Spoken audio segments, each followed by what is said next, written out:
saúde. Oferecimento. Farmácia artesanal, farmácia de manipulação. Nosso compromisso é com o seu bem-estar.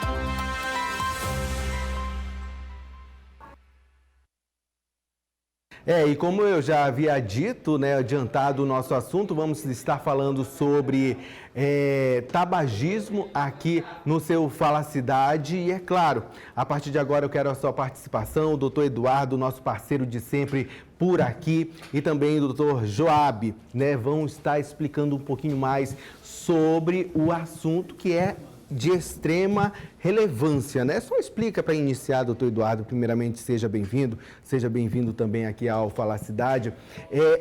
O assunto, né? Tabagismo, muita gente só ouve falar, mas não sabe a importância que tem, né? Boa tarde SBT, boa tarde Grupo Correio. Esse tema é um tema de muita importância, exatamente por isso, que hoje em dia as pessoas, alguns mais antigos, pararam de fumar, mas hoje em dia a gente vê uma garotada nova aí que fuma e mudou um pouco da modalidade do cigarro. Antigamente era o cigarro, aquele cigarro que saía a fumacinha.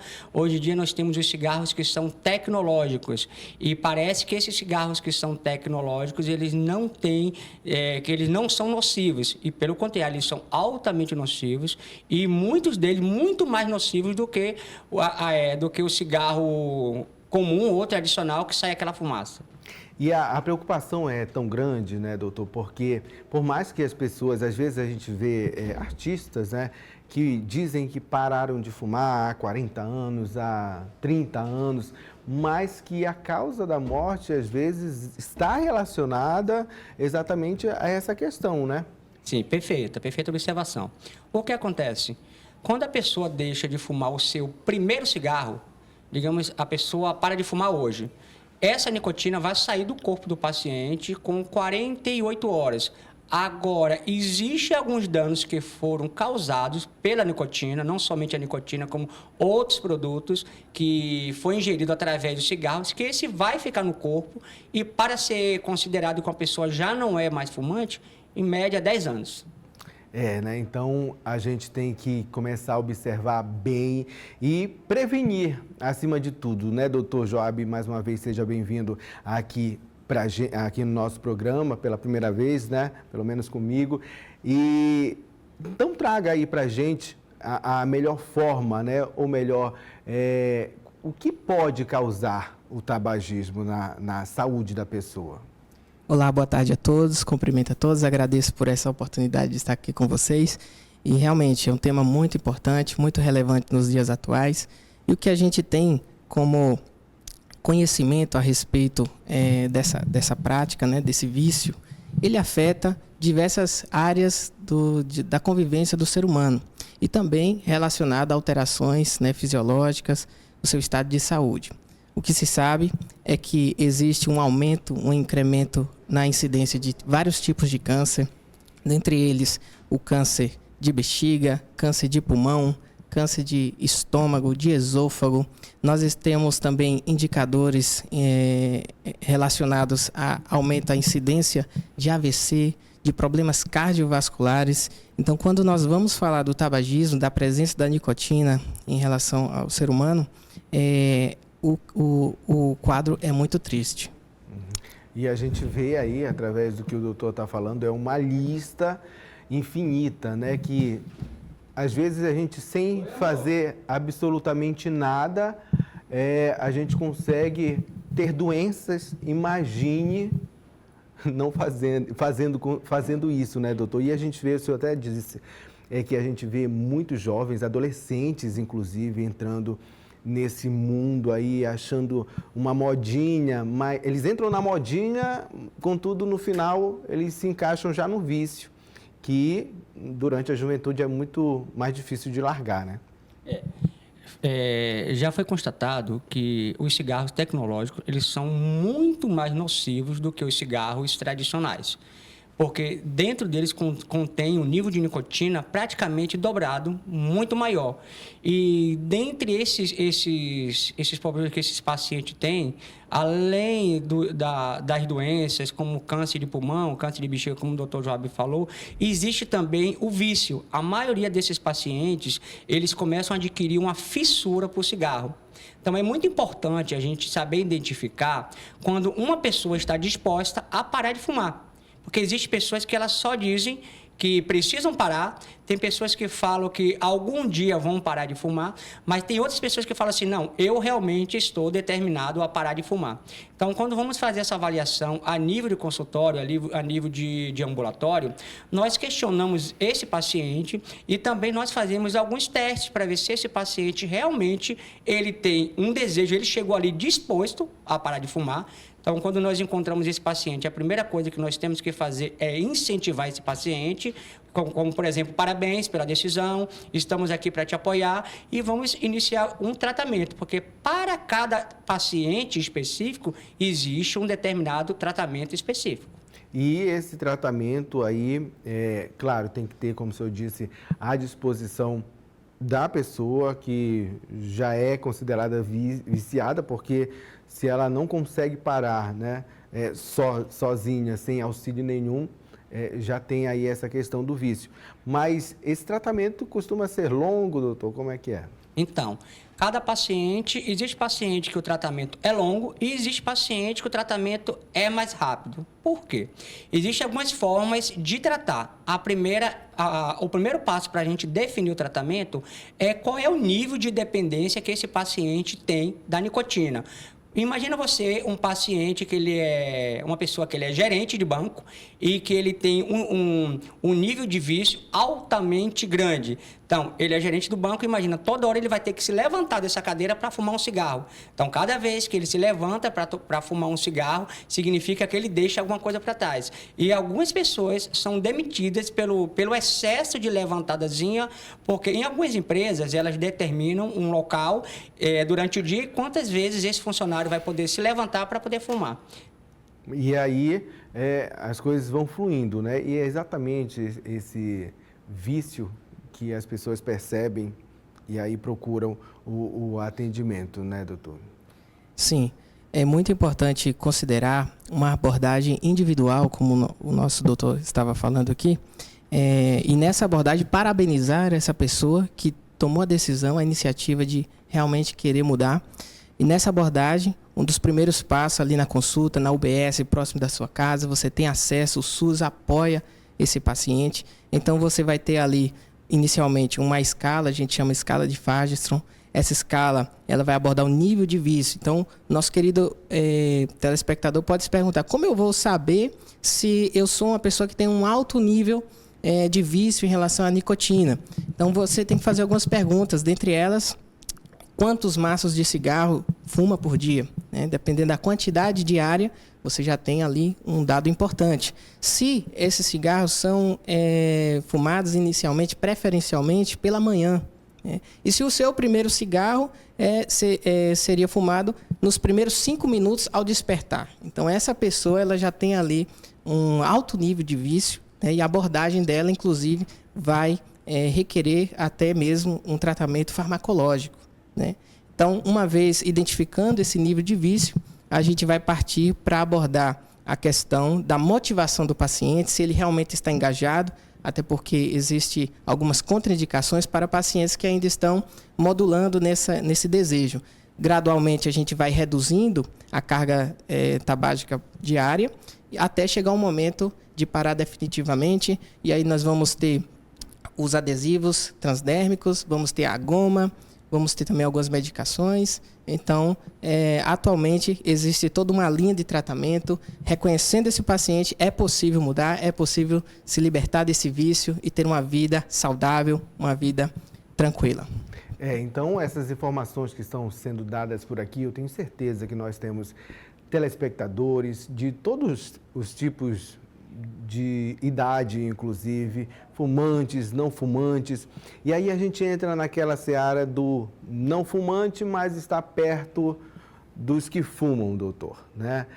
O que eu ouvia falar que é o fumante passivo, né?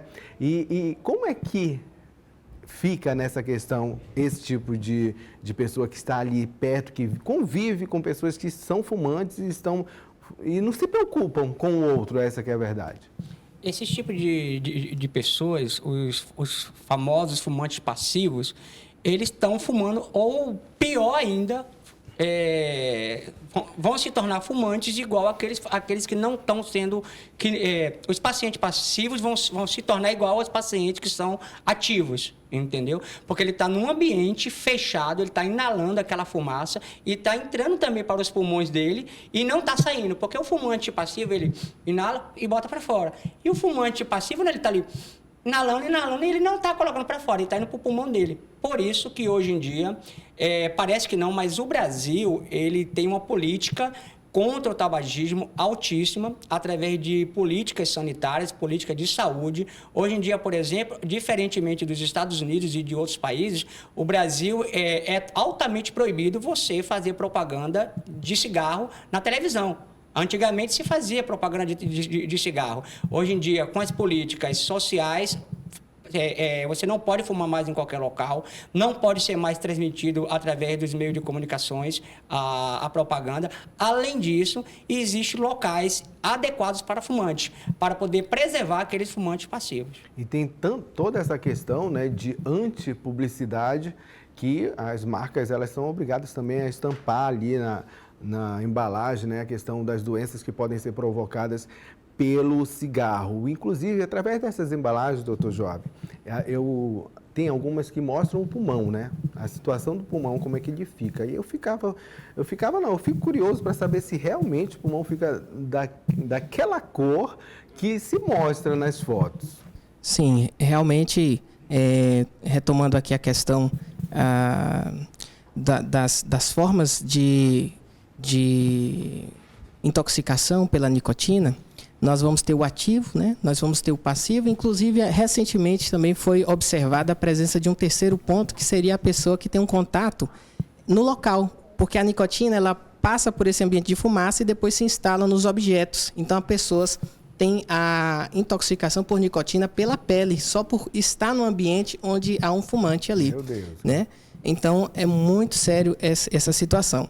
Retomando a questão do pulmão, de fato, principalmente o cigarro, né, que existe aquela queima, aquela combustão, existe a formação ali, a inalação de diversos tóxicos, dentre eles o alcatrão, que é uma substância onde temos várias outras ali juntas, que traz um tom amarelado, né, como se fosse...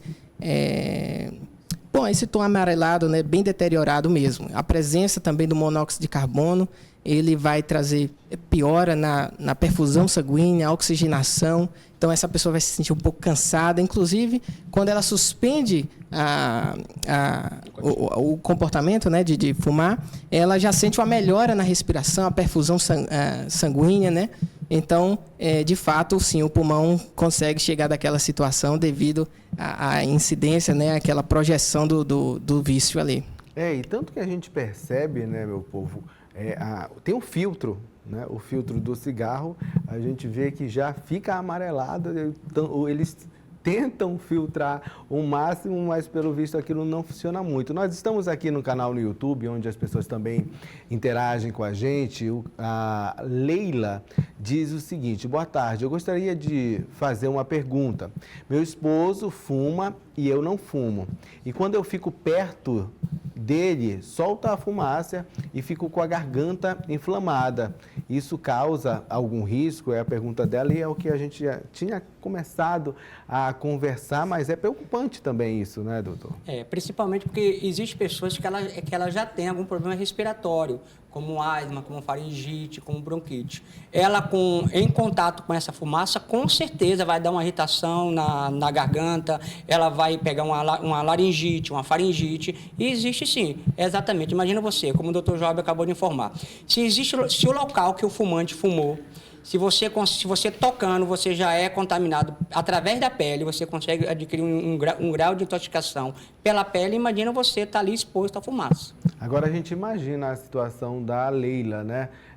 Ter que conviver com o esposo que fuma, totalmente comum. Qual é a orientação que a gente consegue dar para a Leila, então, para ela tentar minimizar essa situação quando o esposo fuma? Perfeito. O mais importante seria ter o companheirismo, ter a parceria. Se eu não fumo e minha esposa fuma, e o revés também é verdadeiro, eu tenho que tentar fazer um diálogo. Olha, amor, quando você quiser fumar, vai lá para fora. Quando você voltar, pelo menos lava a mão, entendeu? Fazer com que a pessoa fume um pouco mais distante de você. E aí, né, como o doutor disse, é o companheirismo que vai falar alto nessa situação, né?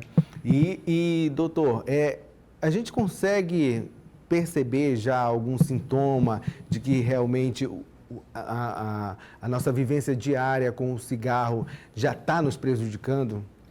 Sim, nós conseguimos já observar, né, na consulta com esses pacientes, de que existe um dano, principalmente na resposta em relação a exercícios físicos, atividades físicas. Esse paciente vai ter queixas de falta de ar, ele vai se sentir também muito ligado em relação ao comportamento, que vai afetar situações ali do social, do seu labor.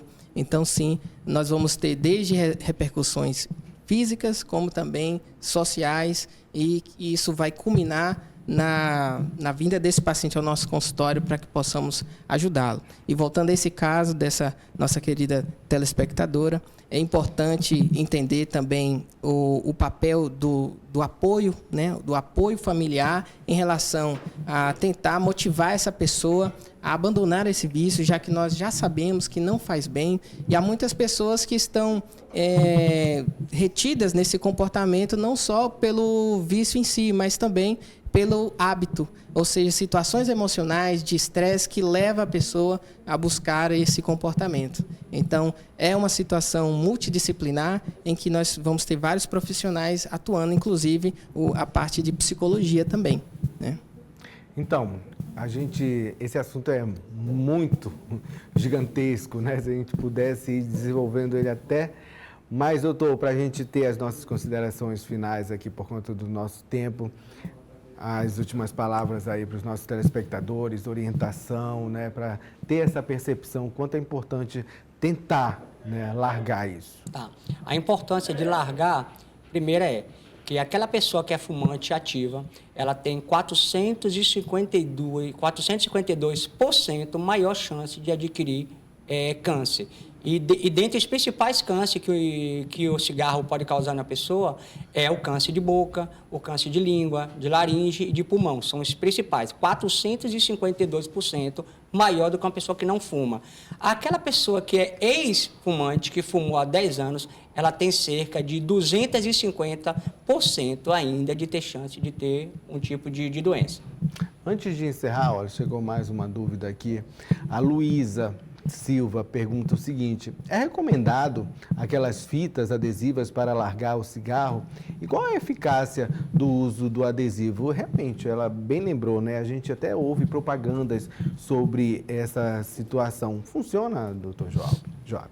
Muito bem. Os adesivos, eles são estratégias, são ferramentas, são instrumentos que estão à disposição do profissional. Acredito que é importante salientar de que o uso desse adesivo seria algo assim dentro de um ambiente controlado, acompanhado por um profissional, porque esse adesivo ele possui uma liberação transdérmica de uma quantidade de nicotina. Se essa pessoa ela está fumando e ela começa a usar o adesivo, o que é que pode acontecer? Ela pode ter um alto índice de intoxicação de nicotina, um nível muito elevado, acredito que mais de 60 miligramas já seria uma dose fatal. Então, é importante que ela seja reconhecida ali no ambiente profissional, digo com o médico, né? E ele possa entender qual é o momento exato e qual a dose, porque os adesivos têm doses de gramagem de nicotina diferentes, que serão indicados de acordo com o momento, a etapa que ela estiver vivenciando na questão do parar, do cessar, né, de fumar. Como a gente disse que estava encerrando, mas começou a chegar perguntas, né? A gente vai alcançar o público. Eu me chamo Conceição, moro aqui no Rio Verde, cidade de Parauapebas. Pergunta para o especialista aí, e se quem fumou 3 anos há 30 atrás, né? Há 30 anos atrás, ainda corre risco ainda de adoecer, por exemplo, de câncer? Bom, obviamente, eu parabenizo essa pessoa que deixou, né, de fumar. Sim. Nós temos lesões teciduais por causa desses 3 anos, isso é verdade. Porém, à medida que o tempo vai avançando, nós vamos observando taxas cada vez menores. Por exemplo, 10 anos depois, nós temos uma queda de mais de 50% das chances de termos aí problemas cardiovasculares. Então, esses 30 anos, com certeza, já foram suficientes para diminuir muito as taxas de enfermidades. Porém, a gente tem que lembrar que muitas dessas lesões, o que eu quero dizer é o seguinte: essa pessoa jamais terá um pulmão como antes de fumar, limpo, né? Mas certamente foi a melhor decisão ter parado, porque a partir daí vai diminuindo as chances de termos essas complicações. Mas parabéns por ter parado, sim. Mas aí ela tendo fumado esses 3 anos, pode de alguma forma, procurando um especialista, melhorar a situação dela para que ela não se preocupe em desenvolver algo por conta desses 3 anos? Sim, ela por mais que tenha sido 30 anos atrás, né? Sim, ela pode procurar um especialista, lembrando que o especialista em pulmão são os pneumologistas, é uma especialidade que aqui em Parauapebas, por exemplo, eu só conheço 2 especialistas que são pneumos, mas ela pode sim. O primeiro passo é fazer uma simples radiografia do pulmão. Numa simples radiografia do pulmão, você já consegue ver se tem alguma lesão, se não tem, se existe se aparecer alguma imagem que a suspeita, aí nós pedimos uma tomografia do pulmão, aí vamos encaminhar para o especialista. Mas, como o Dr. Joab falou, como ela fumou 3 anos e já tem 30 que parou, pode existir alguma cicatriz, porque é igual aquela pessoa que teve tuberculose há 10 anos, fica a cicatriz no pulmão. Então, gente, eu quero agradecer a presença de vocês aqui, agradecer a participação do público aí que também fez essa interatividade junto com a gente, provando, né, que ainda há muita curiosidade. Só também ressaltando sobre a questão do adesivo, não é porque vende por aí que você vai comprando, né? Primeiro, procure um especialista que no momento certo ele vai apontar o uso ou não desses adesivos, né? Mas eu quero agradecer, doutor, pela presença aqui, tá bom? Perfeito, eu que agradeço a vocês mais uma vez por essa parceria, agradeço ao Grupo Correio e estamos sempre à disposição. Doutor Joab, também muito obrigado pela participação aqui no nosso Fala Cidade. Eu que agradeço, foi muito bom estar aqui com vocês. Gente, e esse espaço está sempre aberto, toda semana. O quadro Correio Saúde vem trazendo especialistas, profissionais da saúde que abordam temas que estão ali, direto com a sociedade, impactando na saúde, na nossa saúde, no dia a dia. E por isso a gente faz questão de abrir esse espaço aqui, que, sem dúvida, esclarece muito as pessoas. Mais uma vez, agradecendo pela participação de vocês. Quando tiver outros temas, pode nos procurar que a gente vai estar sempre aberto aqui.